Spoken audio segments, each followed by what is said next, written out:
Ada dua pertanyaan yang hampir mirip di sini. Yang pertama, bagaimana hukum pengacara membela kasus yang jelas-jelas bersalah? Pertanyaan yang lain, bagaimana pandangan Islam tentang pengacara? Kita tahu banyak sekarang pengacara membela yang salah tapi menuduh yang benar. Seperti itulah kurang lebih ya pertanyaannya.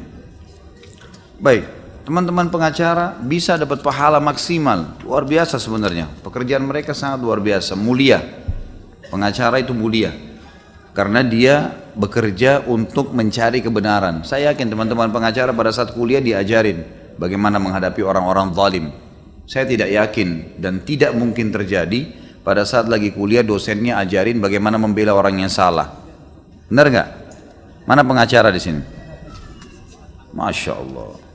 Cukup Pak Yoyo. Jadi kerjaan mereka mulia. Asal memang diposisikan yang benar.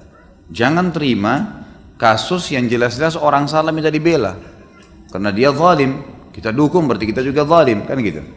Tapi ada orang-orang yang terzalimi, butuh bantuan, bantu mereka. Bahkan sangat mulia, walaupun di belakang itu tidak mendapatkan hasil duniawi. Allah Azza wa Jalla akan menilai dan akan membela. Nabi SAW pernah bersabda dalam sebuah hadis yang sahih, dulu di zaman jahiliyah aku dipanggil untuk hilful fudul. Hilful fudul ini teman-teman, beberapa anak muda yang bersumpah atas nama Allah akan membela siapapun yang terzalimi di Mekah. Seperti itulah ya. Kalau kita mungkin sekarang kayak tim pengacara ini sebenarnya. Maka Nabi SAW masuk di situ sebelum masa kenabian. Jadi dulu orang-orang Quraisy ini suka melihat kalau ada pendatang-pendatang musim haji, orang yang nggak jelas dari suku mana, dia tidak banyak, cuma berapa orang, nggak ada yang bela, maka pemimpin-pemimpinnya ini, kepala sukunya zalim, mereka suruh budak-budaknya rampas secara paksa, ambil secara paksa, diambil hartanya, diambil semua, diusir dari Mekah, seperti itu, nggak ada yang berani melawan. Maka anak-anak muda ini bentuk tim tadi ini, namanya Hilful Fudul. Kata Nabi SAW, dan Nabi termasuk di situ ya. Jadi kalau ada orang terzalimi, mereka yang datangi rumahnya si kepala suku itu, anak-anak muda ini, bawa pedang. Pokoknya akan menyerang rumah ini kalau seandainya mereka tidak, ini orang-orang ini tidak kembalikan haknya pendatang-pendatang. Akhirnya banyak pendatang ke Mekah yang merasa aman dengan itu, dengan Hilful Fudul. Apa kata Nabi SAW? Dulu di masa jahiliyah, aku dipanggil untuk mendukung Hilful Fudul tadi, sumpah untuk membela orang yang terzalimi. Kalau di dalam Islam aku dipanggil, maka aku akan menjawabnya. Sekarang setelah turun wahyu, aku diminta, aku akan lakukan itu. Artinya kita boleh membela, memang malah ada tim di sini, kesannya kayak tim ya, yang membela orang-orang yang sedang terzalimi. Jadi pekerjaan itu mulia sebenarnya, mulia.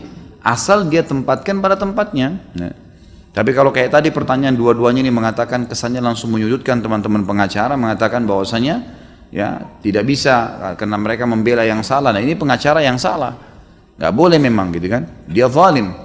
Banyak ya, hati-hati teman-teman pengacara sini kezaliman.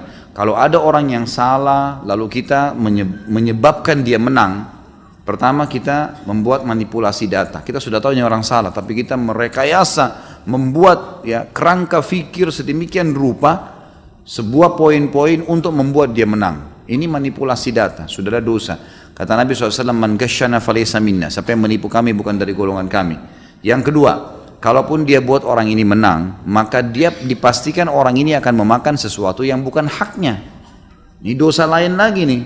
Yang ketiga, orang yang sedang terzalimi di sini sekarang tidak mendapatkan haknya dan terzalimi, penyebabnya adalah si orang ini. Maka banyak rentetan dosa yang didapatkan di sini. Tapi kalau dia bela, itu luar biasa. Dia bela kebenaran, dia berikan hak orang yang semestinya mendapatkan hak, dan dihukum orang yang memang telah melakukan perbuatan salah. Dan Allah Subhanahu wa Ta'ala akan memberikan balasan yang besar. Jadi ini pekerjaan mulia asal diletakkan pada tempatnya. Sama teman-teman yang lain ya, kegiatan-kegiatan yang lain ya, seperti teman-teman notaris juga begitu. Sama, ini perbuatan yang baik sebenarnya, karena dia membuat data-data yang mendukung pemerintah untuk mensahkan sebuah surat. Asal dia jujur, dia benar itu, dia bukan menulis sesuatu mengumpulkan data-data yang palsu, maka insya Allah ada pahalanya di situ. Dan boleh mengambil jasa ya, boleh. Tidak ada larangan dalam mengambil jasa tapi.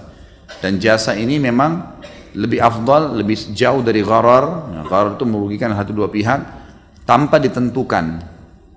Jadi tanpa ditentukan, misal mengatakan nanti si pemilik masalah mengatakan kalau saya insya Allah selesai saya akan berbagi sesuatu yang akan saya berikan. Maka itu jasa, kalau dia sudah mengucapkan maka dia mestinya memberikan nantinya. Tentunya harus begitu ya. Karena banyak juga orang yang sudah terzalimi nih. Begitu ditolong, maka yang diucapkan cuma terima kasih.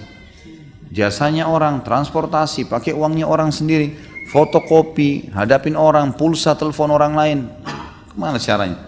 Saya kemarin bertemu dengan salah satu teman pengacara mengatakan begitu kepada saya. Banyak yang dibantu, tapi semua selesai terima kasih ya, udah tutup telepon. Selesai. Padahal ini banyak sekali yang digunakan, tapi dia Masya Allah membantu orang, memang niatnya. Cuma ini nggak boleh juga ya. Teman-teman yang terzalimi kemudian dibantu oleh orang lain harus kita bantu, harus kita berbagi gitu kan. Karena kata Nabi SAW, siapa yang berbuat kebaikan buat kalian, maka balas dia yang setimpal dengan perbuatannya, sesuatu yang dia lakukan, kasih gitu kan.